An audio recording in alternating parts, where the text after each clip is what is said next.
Hello, this is MemeAnalysis, and today we're going to be talking about the myth of Sisyphus and Sisyphus memes, about the pain, drudgery, and horror of everyday life, and the sacred truths that underlie it and can provide a legitimate freedom.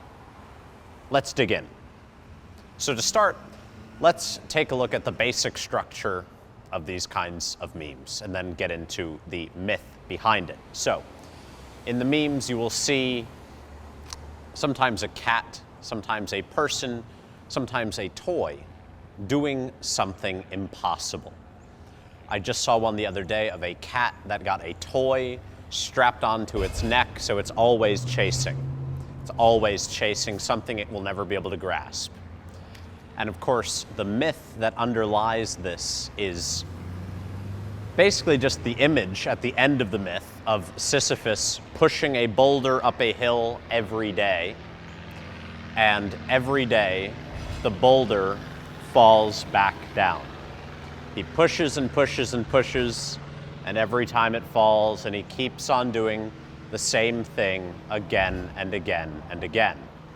But let's dig a little bit deeper into the mythology and see, why did this happen to him? So, Sisyphus was a great king in Greece, but he was kind of a bad guy. He liked to kill his guests. He would invite people over and kill them, like Macbeth. And so Zeus, who in one of his aspects is a god of hosts, he is a god that rules over kindness to guests. He gets very upset with Sisyphus. And Sisyphus is like, I don't know, bro. I don't know what you're talking about. And so he keeps on going and going. But ultimately, he is punished and he dies. He's brought down to Hades. And in Hades, he is about to be chained up by Hades, by Pluto. But he's like, oh, I don't know how these chains work. Could you show me? And so Hades is like, all right. So he shows him how to use the chains, and he immediately chains Pluto, runs back home, runs back to his kingdom. He has beat death.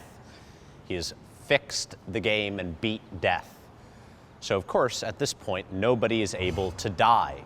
This is a motif that is also present in many fairy tales, like the soldier and death, or death in the bag, and of course the idea of tricking. You get it in the Arabian Nights, the fisherman and the genie, and the spirit in the bottle from Grimm's fairy tales. This is a myth that gave us a lot of stuff. But Ares, Mars, the god of war, he gets upset because wars are happening and nobody is dying because death is chained up. So he goes to hell, frees him, and like, all right, we're gonna get you. We're gonna get you, Sisyphus. You beat us once. And so, of course, they bring him down to hell. They bring him down to Hades. But now, before he had died, he had told his wife, as a test of your virtue, put me in the middle of town. Don't bury me. This is a test of your love. So when he gets to Hades, he tells Persephone, oh, my own wife didn't bury me. The disrespect I've been given, the disrespect. Let me go back and get justice.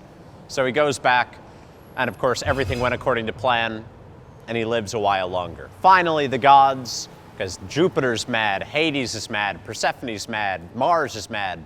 They're tired of this. They're tired of this guy. Finally, they bring him down to Hades, and they say, this time, you have to push a boulder up a hill every day for the rest of your life, forever. And every time you get close to the top, it will fall back down and you'll have to do it all over again. This is the myth of Sisyphus. This has been taken on by many thinkers, many philosophies to have many different meanings.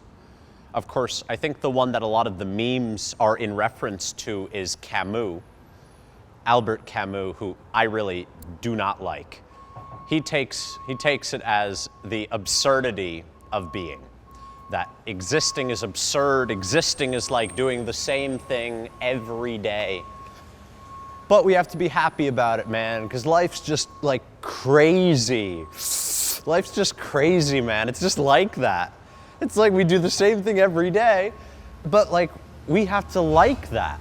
Ooh, that's cool. I hate French philosophers, other than Deleuze and other than their poets. People like Foucault and Lacan and all of these other Frenchmen, they annoy me. I don't like it. Don't like it. This is an overgeneralization. There are some thoughts from Frenchmen I like, but in general, Camus especially is trash. So, the absurdity of existence, the absurdity of life, and the daily repetitions that make us so miserable. Well, that's what a lot of the memes talk about.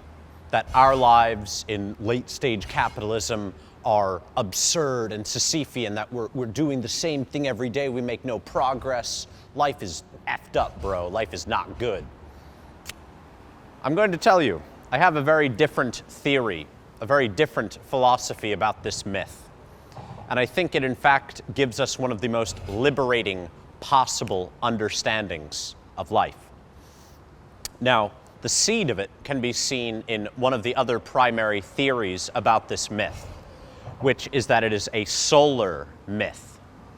It's a solar myth. The rock that Sisyphus is pushing up the hill is the sun. So every day the sun rises and then it falls back down. And he has to do it every day forever. It's the solar cycle. Now, this is very similar to a myth that the Egyptians had, where a scarab named Khefra, a dung beetle, would roll a ball of dung, which is the sun, bury it, and every day it would be born again. That's part of why scarabs are thought of as animals of rebirth and reincarnation, because they bury themselves with the dung, and then many of them pop out. That's how they have their children. So, solar rebirth.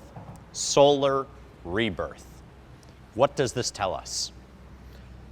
This tells us that the thing that Sisyphus is doing is on a cosmic scale. That the act of the repetition of boulder pushing is similar to the act of Helios, the god of the sun, or of Apollo.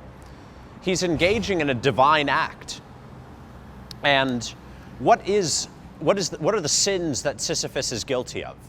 Sisyphus is guilty of outsmarting the gods on multiple occasions.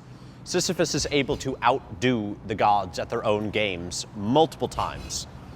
What does this do? This makes him god-like. He becomes as clever as the gods.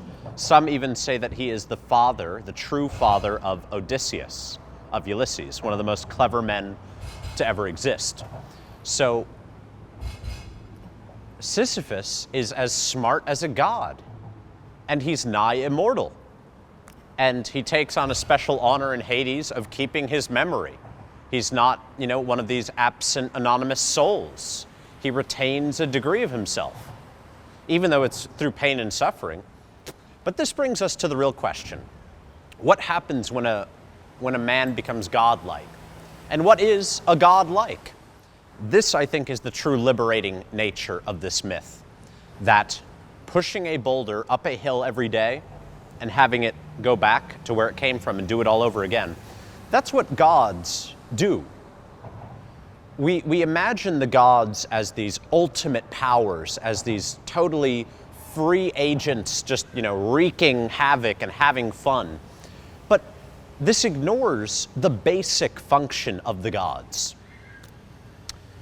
Ocean gods need to make the tides turn every single tide.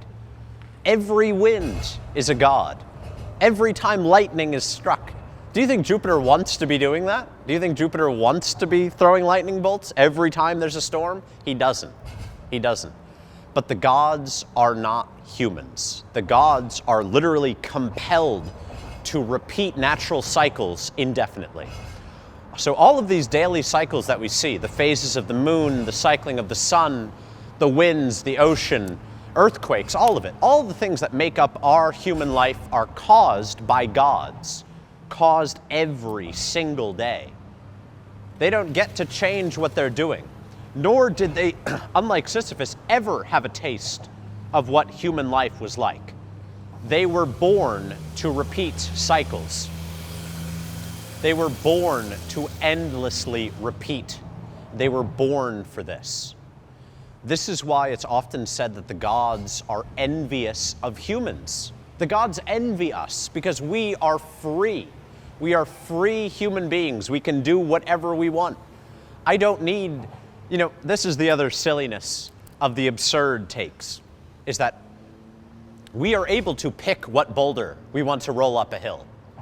We're not born into a boulder to push. Kind of, but it's spiritual and difficult to explain. But yes, we have the ability to think that we get to choose what boulder we get to push. And in fact, the boulders that we get to push are not like the gods' boulders. The gods' boulders will never change. When we push a boulder up a hill, we can actually make progress. We can actually move the cycles of humanity. We can make life better for other people, or we can make life worse. We actually have an impact on other human beings around us. We have an impact on our own life. It's ecstatic and astounding, the freedom that we have in comparison to the gods. This is also sort of a thing in astrology, where in the past we often looked with fear upon the planetary gods. Mars can cause such terrible violence to me, or Saturn will bring such horrible, horrible failures. But the truth is that the gods of astrology, the planets, are within us. And we are made up of more than any planet. We have everything within us. We have the universe within us. We are created not in the image of a god, but the God. We contain all of the potentials of all of the gods.